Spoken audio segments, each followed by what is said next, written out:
You know, there's something rather amusing about the way we've been taught to talk to God. We approach it as if we're sending a telegram to some distant cosmic emperor who sits on a throne billions of miles away, checking his clipboard to see if we've been good enough to deserve his attention.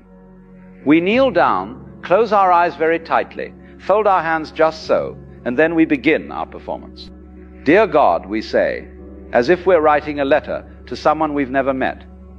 I hope you're having a nice day up there. Now, about that thing I wanted... But what if I told you that the whole setup is backwards? What if talking to God has nothing whatever to do with talking to someone else at all? Let me ask you something. When you talk to yourself, do you use words? I don't mean when you're muttering about the grocery list or rehearsing what you're going to say to your boss. I mean in those quiet moments when you're really listening to yourself, when you're trying to figure out what you actually feel about something, what you truly want. In those moments, there's a kind of knowing that happens before words, isn't there? It's more like a recognition, a sensing, a direct awareness of what's going on inside you. Now, here's the curious thing.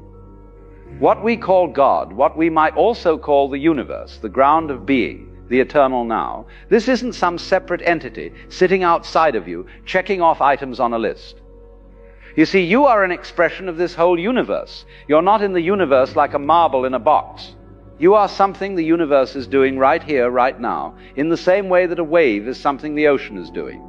So when you talk to God, you're not really talking to someone else. You're becoming aware of what you already are.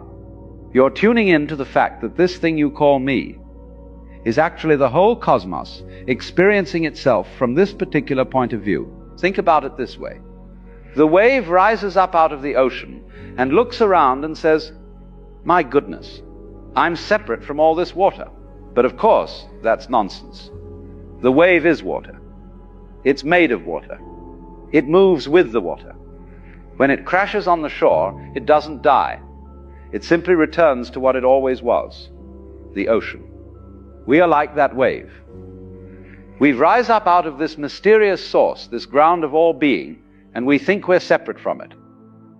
We think we have to shout across some vast distance to get its attention. But you can't be separate from it, because you are it. You are the universe looking at itself through your eyes right now. So what does it mean to talk to God? It means to stop, to be quiet, to listen. You see, we've got the whole thing backwards. We think prayer is about speaking, about making our requests known, about explaining our situation to some